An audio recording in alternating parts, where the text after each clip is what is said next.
नमस्कार बच्चों। आज हम आपको पढ़ाने जा रहे हैं नैतिक शिक्षा। और केवल नैतिक शिक्षा नहीं, बहुत बात की चीज है।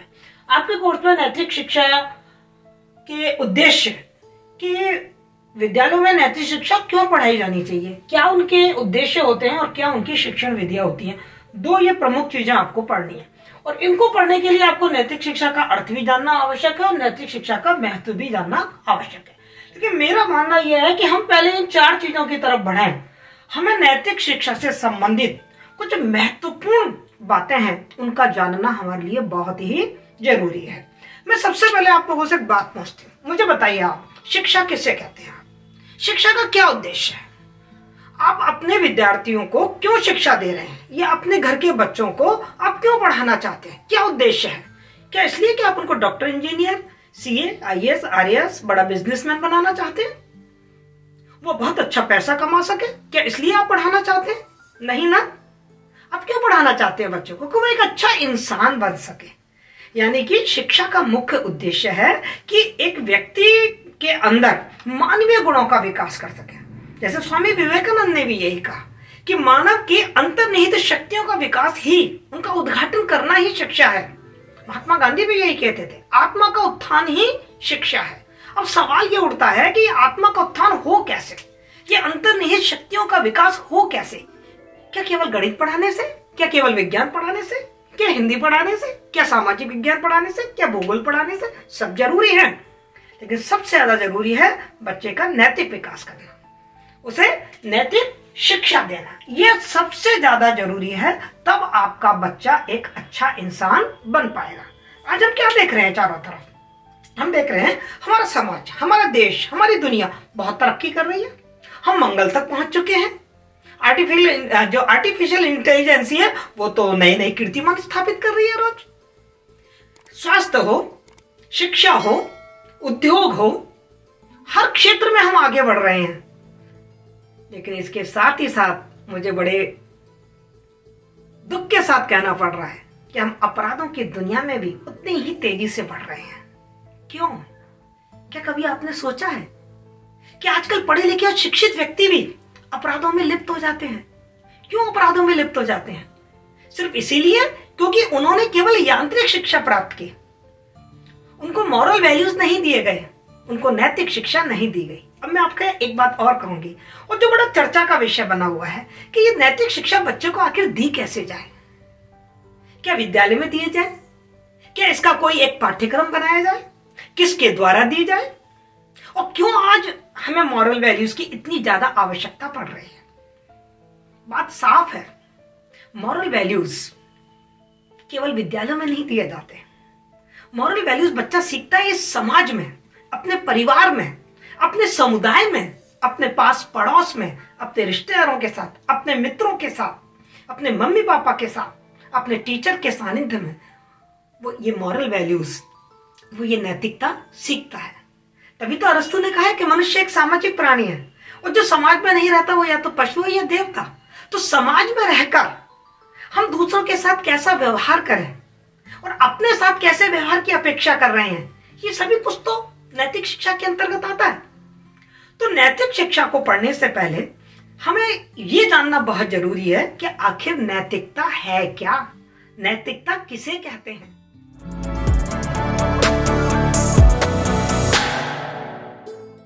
सबसे पहले हमें समझना होगा कि नैतिकता का क्या अर्थ है। वस्तुतः मैं आपको बताऊं, इसी नैतिकता को समझाने के लिए हमारे पूर्वजों ने नीति शास्त्रों का निर्माण किया। नैतिकता नीति ही शब्द से निकला हुआ एक शब्द है। और नीति का क्या मतलब है? नीति का मतलब है वे सिद्धांत, वे परिपाटियां, वे परंपराएं, वे नियम जिनके द्वारा समाज में व्यवस्था स्थापित की जा सकती है और जिनकी सहायता से व्यक्ति एक शांतिपूर्ण सामाजिक जीवन जी सकता है। एक व्यक्ति दूसरे व्यक्ति के साथ साहचर्यपूर्ण जीवन जी सके, भ्रातृत्व और बंधुत्व की भावना से जीवन जी सके। इस विचार से ये नीति शास्त्र बनाए गए। और इन्हीं नीति शास्त्रों से मैं आपको बता दूं, धर्मों का जन्म हुआ। वस्तुतः धर्म का मतलब क्या है? धर्म का मतलब है कर्तव्य। आप अपने कर्तव्य को पूरा करिए, बस यही आपका धर्म है। यदि हम सब अपने अपने कर्तव्य को पूरा करेंगे तो निश्चित रूप से किसी के भी अधिकारों का हनन ही नहीं होगा, क्योंकि मेरे जो कर्तव्य है वो आपके अधिकार है और आपके जो अधिकार है वो मेरे कर्तव्य है, आपके कर्तव्य मेरे अधिकार बन जाते हैं। तो यदि हम अपने कर्तव्य का पालन करते जाएं तो कहीं समाज में क्लैश या संघर्ष या कोई युद्ध जैसी स्थिति बन ही नहीं सकती, अराजकता जैसी कोई स्थिति बन ही नहीं सकती, अनैतिकता जैसी कोई स्थिति बन ही नहीं सकती। लेकिन दुर्भाग्य, हम लोगों ने धर्म का अर्थ ले लिया, कोई आराधना करना, कोई प्रार्थना करना, पूजा करना, पाठ करना, आडंबर और पाखंड हमारे इस धर्म में घुस गए। मैं आपको बता दूं, धर्म के दो पक्ष होते हैं। एक होता है उसका जो कर्मकांड पक्ष और एक होता है उसका आचरण पक्ष। कर्मकांड पक्ष हर धर्म का अलग हो सकता है, क्योंकि सबको अलग अलग तरीके से अपनी अंतरात्मा को संतुष्ट करने का या अपनी अंतरात्मा के विकास करने का अधिकार है। लेकिन आचरण पक्ष सबका एक सा है और ये आचरण पक्ष ही आपकी नैतिकता को बनाता है। बताइए, मुझे ये बता दीजिए, दुनिया का कोई भी धर्म क्या ये कहता है आपसे प्रेम ना करो? क्या ये कहता है कि आपसे बंधुत्व की भावना ना हो? क्या ये कहता है दया मत करो? क्या ये कहता है सेवा मत करो? क्या ये कहता है करुणा नहीं होनी चाहिए, परोपकार नहीं होनी चाहिए, सहयोग की भावना नहीं होनी चाहिए? सभी धर्म कहते हैं। मतलब सभी धर्मों का आचरण पक्ष एक सा है। यदि इस धर्म के आचरण पक्ष को हमने धर्म के नाम पर अपने जीवन में उतारा होता तो आज ये स्थिति हमारे सामने नहीं आती जो आज हम समाज में अनैतिकता या अपराधों की वृद्धि देख रहे हैं। हुआ क्या? हमने क्या किया? हम केवल भौतिक सुख सुविधाओं को भोगने में लग गए। हमने अपनी अंतरात्मा की आवाज को सुना ही नहीं कि हमारे समाज में व्यवस्था किन तथ्यों से आएगी, किन सिद्धांतों के माध्यम से हमारे समाज में व्यवस्था आएगी, शांति रहेगी। परिणाम क्या हुआ? परिवार बिखर गए, समाज में अराजकता, देश आपस में युद्धों में उलझे हुए। देख रहे हैं आप अभी यूक्रेन में क्या हाल हो रहा है। और कन्फ्यूशियस का वाक्य मुझे यहां समझ में आ रहा है कि नैतिकता है ना, वो वाक्य आपके चरित्र का निर्माण करती है। और यदि आपका चरित्र उत्कृष्ट है तो आप सोचिए आपके परिवार में शांति रहेगी, और यदि आपके परिवार में शांति है तो परिवारों से तो समाज बनता है, आपका समाज एकदम शांत रहेगा। और जब समाज में शांति है तो आपका देश उत्कृष्ट क्यों नहीं बनेगा? आपके देश में शांति क्यों नहीं रहेगी? और जब देश शांतिपूर्वक अपना जीवन व्यतीत करेंगे तो अंतर्राष्ट्रीय स्तर पर अपने आप ही विश्व बंधुत्व की भावना बढ़ती जाएगी। बेटा, मैं आपको एक बात बता दूं, इस दुनिया में हमको ईश्वर ने, इस धरती पर जो हमको ईश्वर ने भेजा है, ये एक बहुत बड़ा वरदान है। हमें केवल इस धरती की भौतिक सुख सुविधाओं का ही भोग नहीं करना है, बल्कि इस धरती को अपने कर्मों से, अपनी मानवता से स्वर्ग की तरह बना देना है। यही नैतिकता सिखाती है। तो मैं आपको जो नैतिकता का अर्थ बताने जा रही हूं, इन सारी बातों के आधार पर यदि मैं नैतिकता का अर्थ निकालूं तो नैतिकता का अर्थ ये निकलता है कि नैतिकता हमें ये सिखाती है कि मुझे इस धरती पर रहने का अधिकार है, हक है, इसकी प्राकृतिक संपदा को भोगने का हक है। मुझे है तो दूसरों को भी है, मैं दूसरों के हकों का भी उतना ही सम्मान करूं। साथ में मैं अपने साथ जो अपेक्षा करता हूं कि दूसरे व्यक्ति मेरे साथ कैसा व्यवहार करे, बिल्कुल उसी तरीके का व्यवहार आप भी दूसरे के साथ करें। व्यक्तियों के बीच में इस तरीके का व्यवहार का आदान प्रदान, कर्मों का आदान प्रदान ही एक्चुअल में नैतिकता के अंतर्गत आता है। तो नैतिकता के इस अर्थ से, इस परिभाषा से नैतिकता के तत्व निकल कर आते हैं। क्या है नैतिकता के तत्व? विवेक, बुद्धिमत्ता, प्रेम, सत्य, ईमानदारी, सहायता, संवेदनशीलता, एक दूसरे के प्रति परोपकार की भावना, सहयोग की भावना, निष्काम कर्म की भावना, ये सब कुछ नैतिकता के तत्व हैं। और इनमें मैं सबसे प्रमुख जो तत्व मानती हूँ वो मानती हूँ सत्य। यदि हम सत्य का विवेकपूर्ण तरीके से अपने जीवन में प्रयोग कर रहे हैं तो बाकी सारे तत्व स्वतः ही आपके जीवन में आ जाते हैं। स्वतः ही आप संवेदनशील बन जाते हैं, परोपकारी बन जाते हैं, आप ईमानदार बन जाते हैं, आप में निष्काम कर्म, त्याग की भावना, बलिदान की भावना, ये सब कुछ आ जाती है। इसी आधार पर जो ईसाई प्रचारक थे, ईसाई जो धर्म प्रचारक थे, उन्होंने नैतिकता के 4 प्रमुख गुण बताए। उन्होंने बताए न्याय, शक्ति, विवेक और संयम। और वास्तव में इन 4 नैतिक नियमों में सारी नैतिकता के तत्व शामिल हो जाते हैं। अब एक बड़ा विचारणीय प्रश्न हमारे सामने है, मैं आपसे पूछती हूँ, ये मुझे बताइए कि नैतिकता जन्मजात होती है या इसे अर्जित किया जाता है? विचार कीजिए इस प्रश्न पर। यदि ये जन्मजात होती तो चोर का बेटा, चोरी हो तो? जन्म से कोई नैतिकता नहीं सीख कर आता है, बच्चा तो बिल्कुल कोरी स्लेट होता है। हम तो यहां आकर उसको ये सब कुछ सिखाते हैं।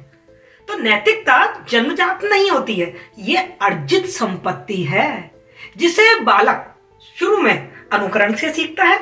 अपने घर परिवार पास पड़ोस शिक्षक माता पिता को जो करते देखता है उसे वो अपना लेता है। फिर जब वो बड़ा होता है तो उसी नैतिकता को वो अपने विचारों और आदर्शों से सीखता है, अपने विद्यालय में नैतिक शिक्षा के माध्यम से सीखता है। एक बात का बहुत ध्यान रखा जाना चाहिए कि बच्चे को नैतिक शिक्षा का पाठ्यक्रम करा दीजिए, पढ़ा दीजिए, उसकी परीक्षा ले लीजिए, उसको 100% मार्क दिलवा दीजिए, कोई फर्क नहीं पड़ेगा यदि उसने उस नैतिकता को अपने जीवन में नहीं उतारा। और वो अपनी नैतिकता को जीवन में उतारेगा कब? पहली बात, जो उसको सिखाया जा रहा है उसे आसपास उसकी कथनी और करनी में फर्क नहीं दिखाई देना चाहिए, चाहे वो घर पर हो और चाहे वो विद्यालय में हो। इसीलिए मैं हमेशा कहा करती हूँ कि एक शिक्षक का काम बड़ा कठिन होता है। एक शिक्षक साधारण नहीं होता, जैसा कि चाणक्य ने कहा था। शिक्षक की गोद में निर्माण और प्रलय दोनों खेलते हैं। मुझे यहाँ डॉक्टर राधाकृष्णन की भी बात याद आ रही है कि देश के सबसे अच्छे दिमाग वाले लोगों को ही शिक्षक होना चाहिए। वास्तव में विद्यालयों में शिक्षक उन्हीं लोगों को नियुक्त किया जाना चाहिए जो उच्च आदर्श वाले हों, जिनमें मानवीय मूल्यों की प्रतिष्ठा बड़ी उच्च लेवल पर हो चुकी हो, जिनका जीवन बच्चों के लिए, विद्यार्थियों के लिए एक आदर्श बन सके। आज सबसे बड़ा संकट हमारे सामने यही है कि हमारे सामने कोई आदर्श नहीं है। आज आदर्श का संकट खड़ा हो गया है। हम कैसे बने? हमारा बच्चा ये सोच के परेशान है कि वो कैसा बने। कभी होता था कि सुकरात हमारे आदर्श होते थे, अब्राहम लिंकन हमारे आदर्श होते थे, महात्मा गांधी हमारे आदर्श होते थे, हम महाराणा प्रताप जैसा बनना चाहते थे, हम भगत सिंह जैसा बनना चाहते थे, हम लक्ष्मीबाई जैसा बनना चाहते थे। आज हमारे बच्चों के सामने कोई आदर्श ही नहीं है। कैसा बने वो बच्चा? आज जो फिल्मी सितारे हैं, जो क्रिकेट के सितारे हैं, वो उनके आदर्श बन गए हैं, और जो वो वहां उसमें पिक्चर में उनको करते हुए देखते हैं वैसा ही कर्म वो अपने जीवन में करने लग जाते हैं। तो इसलिए नैतिकता अर्जित है और उसे वह अनुकरण के माध्यम से ही सीखता है, अपने वातावरण से, अपने पास पड़ोस से, जो उसका पर्यावरण है उसी से वो नैतिकता सीखता है। ठीक है, विद्यालय में आप उसको मॉरल एजुकेशन दे सकते हैं, लेकिन विद्यालय की जो मॉरल एजुकेशन है वो भी आपके जीवन में तभी सफल हो पाएगी, तभी वो बच्चा अपने जीवन में उतार पाएगा जब वास्तव में उसको कथनी करनी से अलग हट, मतलब उसमें कोई अंतर ना हो। अनुकरण के माध्यम से ही बच्चा उस मॉरल वैल्यूज को सीख पाएगा। और आज यही दिक्कत है, बच्चा मॉरल वैल्यूज पढ़कर जाता है। आपके आईएएस में तो एथिक्स का पेपर होता है, पूरा एथिक्स का पेपर पास करके वो आईएएस बनता है। तो मुझे बड़े कष्ट के साथ ये कहना पड़ रहा है, बड़ी दुर्भाग्यपूर्ण स्थिति है कि ये जब इतनी जबरदस्त परीक्षा भारतीय प्रशासनिक, राजस्थान की या और दूसरे राज्यों की प्रशासनिक सेवाओं में एथिक्स का पेपर पढ़कर जाते हैं, उसमें बहुत अच्छे नंबर ले आते हैं, नौकरी पाने के बाद उनके एथिक्स कहां चले जाते हैं? क्यों ये इतने भ्रष्टाचार के चर्चे चारों तरफ होते हैं? क्यों इतने घोटाले हो जाते हैं? क्यों वो इतने भ्रष्टाचार में लिप्त पाए जाते हैं? सिर्फ इसीलिए ना कि उन्होंने उस एथिक्स को केवल नंबर पाने के लिए, अंक पाने का एक जरिया बनाया था, अपनी आत्मा में उस एथिक्स को नहीं उतारा था। तो यदि आत्मा में एथिक्स को उतारना है तो इसे केवल पाठ्यक्रम का विषय ना माना जाए, इसे केवल पाठ्यक्रम की वस्तु ना माना जाए, इसे जीवन में सीखने की वस्तु माना जाए। अब एक सवाल और उठता है, जब हम नैतिकता सिखा रहे होते हैं, बच्चों को एथिक्स सिखा रहे होते हैं, नैतिक शिक्षा दे रहे होते हैं, कि बालक को नैतिक शिक्षा कब दी जानी चाहिए? यूं तो मैं आपको बता दूं बेटा, पूरा जीवन नैतिकता को सीखने के लिए एक जीवन कम है। हम पल पल पर नैतिकता और नैतिक नियमों की जानकारी प्राप्त करते हैं। कुछ शाश्वत मूल्य है जो हमेशा रहे हैं और हमेशा रहेंगे, सत्य, ईमानदारी, परोपकार, करुणा। लेकिन कुछ मूल्य ऐसे भी हैं जो समय के साथ परिवर्तित होते रहते हैं।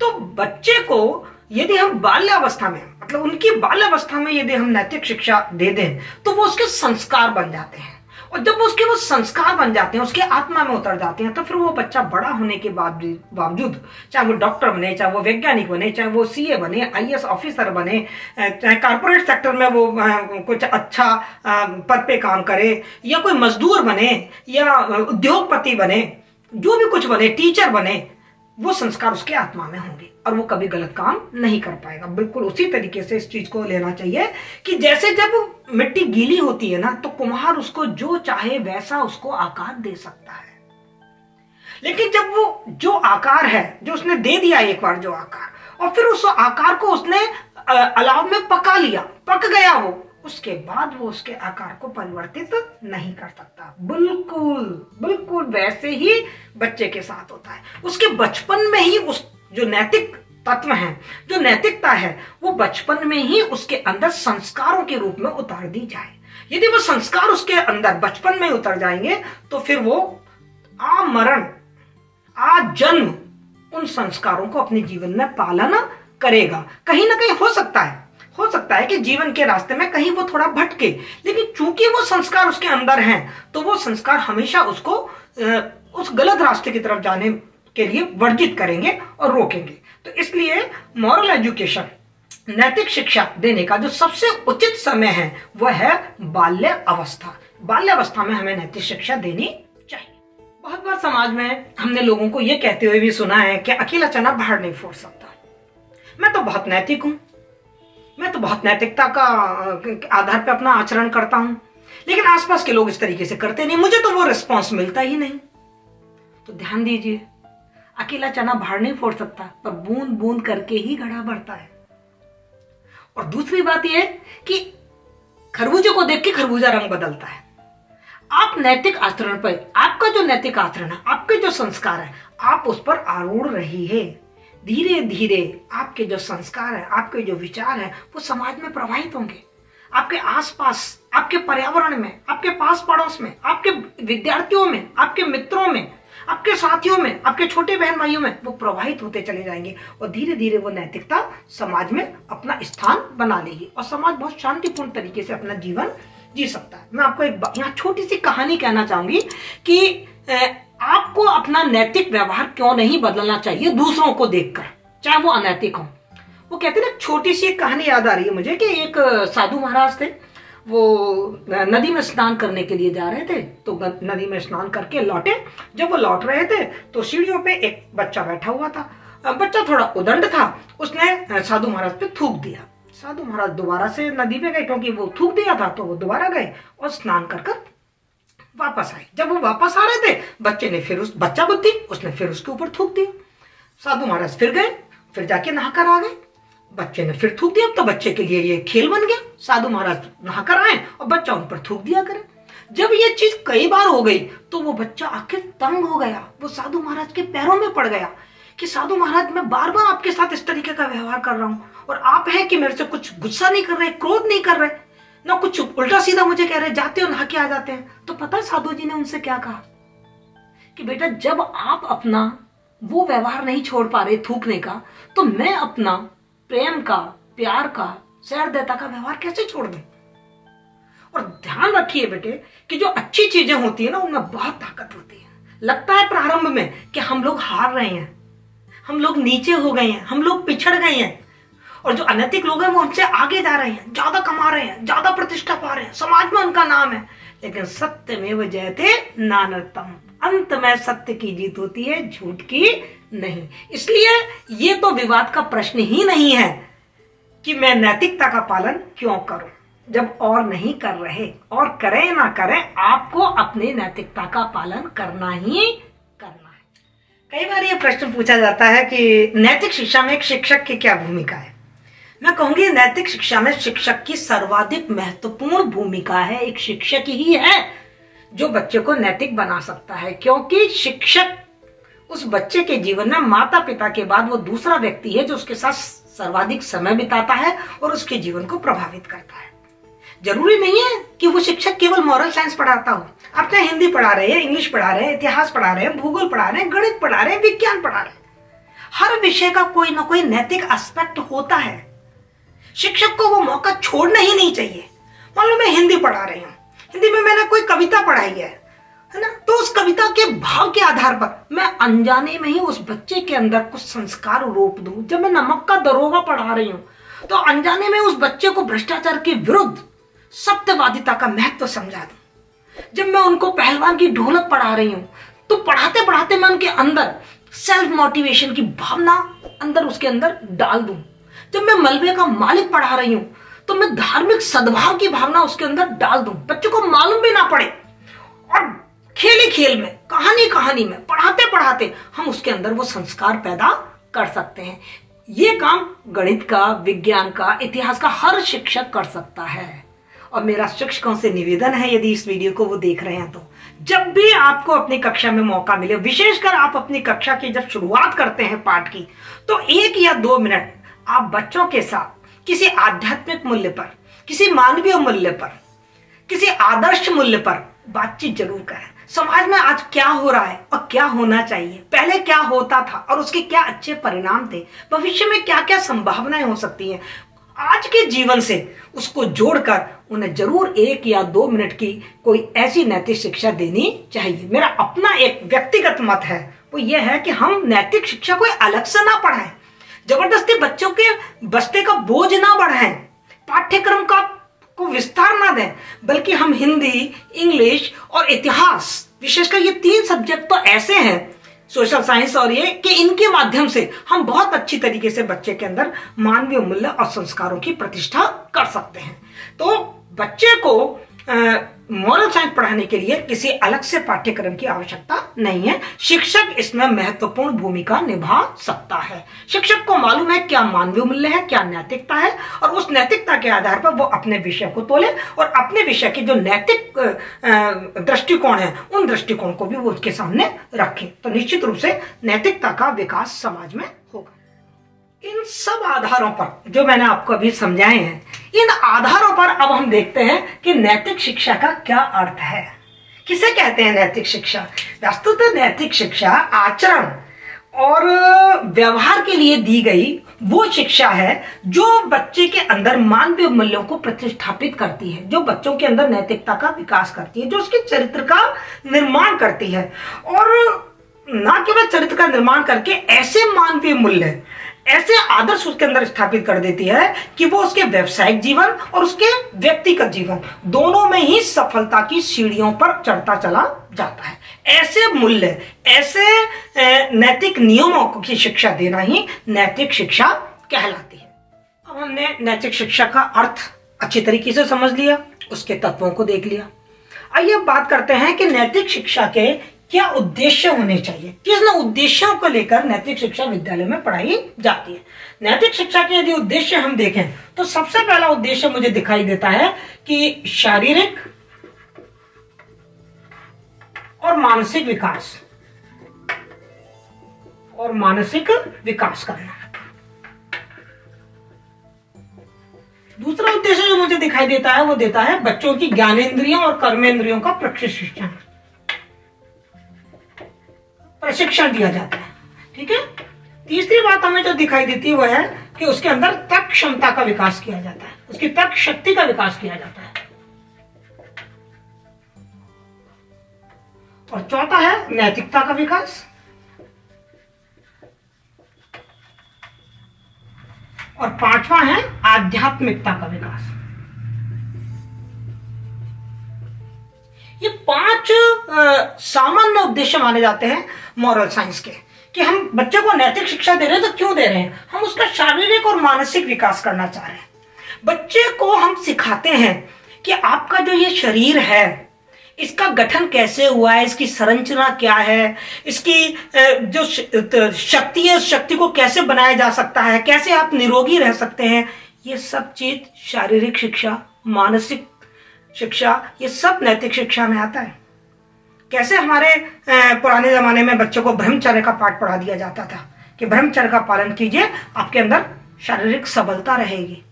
तो इस तरीके से मॉरल एजुकेशन में हम बच्चे को शारीरिक विकास का पाठ पढ़ाते हैं। दूसरी बात, उसकी मानसिक शक्तियों का विकास करते हैं, जैसे उसमें कल्पना है, चिंतन करना है, निर्णय शक्ति लेना है, उसकी स्मृतियां हैं। इस तरीके की चीजों का विकास भी मॉरल साइंस या नैतिक शिक्षा का एक उद्देश्य माना जाता है। दूसरा हम देख रहे हैं कि उसकी ज्ञानेंद्रियों का प्रशिक्षण भी मॉरल एजुकेशन में दिया जाता है। तो उसकी मैं तो कहूंगी ज्ञानेंद्रिय, कर्मेंद्रिय, सबका प्रशिक्षण हम मॉरल साइंस में देते हैं।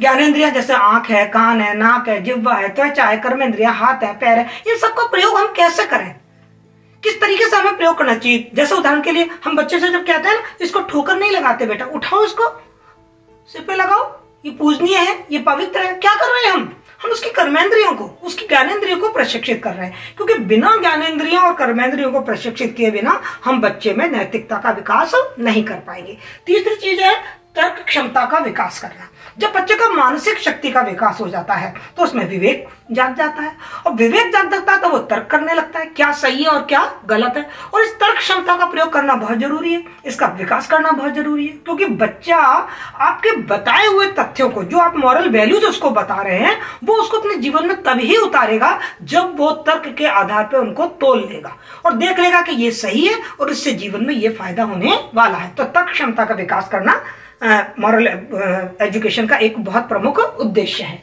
और उसके साथ है नैतिकता का विकास करना। देखो, बच्चे की 3 चीजें होती हैं जिसमें हम परिवर्तन ला सकते हैं: बच्चे की प्रकृति, बच्चे की आदतें और बच्चे की भावनाएं। यदि हमने इन तीनों चीजों को परिमार्जन कर दिया तो निश्चित रूप से उस बच्चे में नैतिकता का विकास हो जाएगा। तो हम बच्चे की प्रकृति, उसकी आदतें, उसकी भावनाएं, इस सबको परिमार्जित करें, इनको परिशोधित करें, इनको सुधारें। यदि इनमें कुछ कमियां हैं तो उन कमियों को सुधारें। तो इस तरीके से मॉरल वैल्यूज का एक उद्देश्य बच्चों की इस तरीके की जो नैतिकता है उसका विकास करना भी नैतिक शिक्षा का परम उद्देश्य है। और एक है आध्यात्मिकता का विकास करना, आत्मा का विकास करना बहुत जरूरी है। कहा ही गया है, शिक्षा क्या है? आत्मा का उत्थान। अभी हम पढ़ के चुके हैं, महात्मा गांधी जी ने यही कहा, विवेकानंद जी ने यही कहा, अरविंद भी कहते हैं, महर्षि अरविंद ने भी यही कहा है कि जो बच्चे के अंदर सर्वोत्तम है उसको प्रकट करना ही शिक्षा है, और उसको अच्छे कामों, श्रेष्ठ कामों के लिए प्रशिक्षित कर देना ही शिक्षा है। और ये सब क्या है? Moral values. तो इस मॉरल वैल्यूज के द्वारा हम बच्चे के अंदर आध्यात्मिकता का विकास भी करते हैं। तो इस तरीके से मॉरल वैल्यूज के 5 सामान्य उद्देश्य माने गए हैं: शारीरिक और मानसिक विकास करना, उनकी ज्ञानेंद्रिय और कर्मेंद्रिय को प्रशिक्षित करना, तर्क क्षमता का विकास करना, बच्चे में नैतिकता का विकास करना, और साथ ही बच्चे में आध्यात्मिकता का विकास करना। और आज प्रजातांत्रिक युग में तो मॉरल वैल्यूज के उद्देश्य और ज्यादा विस्तृत होते जा रहे हैं, उनकी आवश्यकता और अधिक बढ़ती जा रही है, क्योंकि आज का युग प्रजातांत्रिक युग है। और इस प्रजातांत्रिक युग में प्रगतिशील समाज की स्थापना बहुत जरूरी है। प्रजातंत्र में समानता और स्वतंत्रता बहुत महत्वपूर्ण वैल्यूज हैं। यदि बच्चे में मॉरल वैल्यूज नहीं है तो ये जो स्वतंत्रता है ना, इसको स्वच्छंदता में बदलने में जरा भी समय नहीं लगेगा। तो यदि बच्चे में मॉरल वैल्यूज हैं तो वो प्रजातांत्रिक जो मूल्य हैं उनकी कीमत समझेगा। मॉरल वैल्यूज के माध्यम से ही हम बच्चे में नेतृत्व क्षमता का विकास कर सकते हैं, उसके अंदर अनुशासन प्रियता लेकर आ सकते हैं, सभी धर्मों के साथ, सभी वर्गों के साथ मिलजुल के भावना, रहने की भावना उसमें डाल सकते हैं।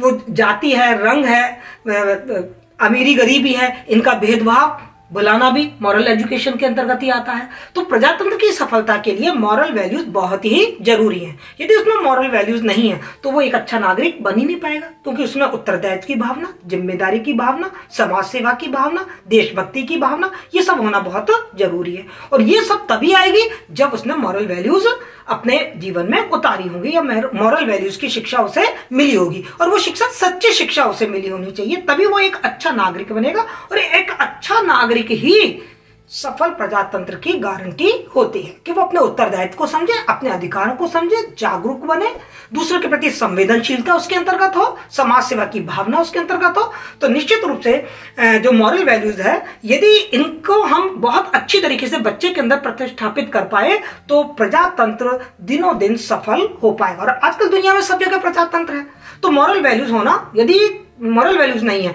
तो फिर प्रजातंत्र उस देश में एक बड़ा प्रश्न चिन्ह बनकर उभरेगा। मैं किसी और राष्ट्र का नाम नहीं लेना चाहूंगी, लेकिन आप जानते हैं कि जहां मॉरल वैल्यूज हैं वहां प्रजातंत्र सफलतापूर्वक कार्य कर रहे हैं। और जो सरकारें मॉरल वैल्यूज पर आधारित थी, जिन सरकार ने मॉरल वैल्यूज पर ध्यान दिया, उन सरकारों के समय में प्रजातंत्र बड़ी सफलतापूर्वक चला। नहीं तो अधिनायकवादी तानाशाही बनने में उसको जरा भी देर नहीं लगी। तो बच्चों, आज हमने नैतिक शिक्षा के बारे में जो ज्वलंत मुद्दे हैं उन ज्वलंत मुद्दों पर चर्चा की। साथ ही हमने नैतिक शिक्षा किसे कहते हैं उसका अर्थ देखा, नैतिक शिक्षा का क्या उद्देश्य है वो देखा, और नैतिक शिक्षा का महत्व देखा। आने वाले क्लास में मैं आपको नैतिक शिक्षा कैसे दी जानी चाहिए, उसकी क्या शिक्षण विधियां हो सकती हैं, उनके बारे में आपसे चर्चा करूंगी। आपको यदि आज का ये वीडियो पसंद आया है तो इस वीडियो को आप आसपास के लोगों के साथ शेयर अवश्य करें, क्योंकि ये वीडियो केवल आपके पाठ्यक्रम के नैतिक शिक्षा के उद्देश्य या शिक्षण विधियों से संबंधित नहीं है। ये सवाल है समाज का, ये सवाल है चरित्र निर्माण का, ये सवाल है एक वसुधैव कुटुंबकम की भावना से विश्व को चलाने वाला। तो इसलिए हमको यदि ये नैतिकता सब में व्याप्त करनी है तो हमको ये वीडियो चारों तरफ फैलाना चाहिए, और इतना फैलाना चाहिए कि बच्चों में नैतिकता, बड़ों में जो अनैतिक हो गए हैं उनके अंदर भी दोबारा से वो सोचने के लिए मजबूर हो जाएं कि नैतिकता क्यों आवश्यक है। क्योंकि जैसा हम बोएंगे ना वैसा ही हम पाएंगे।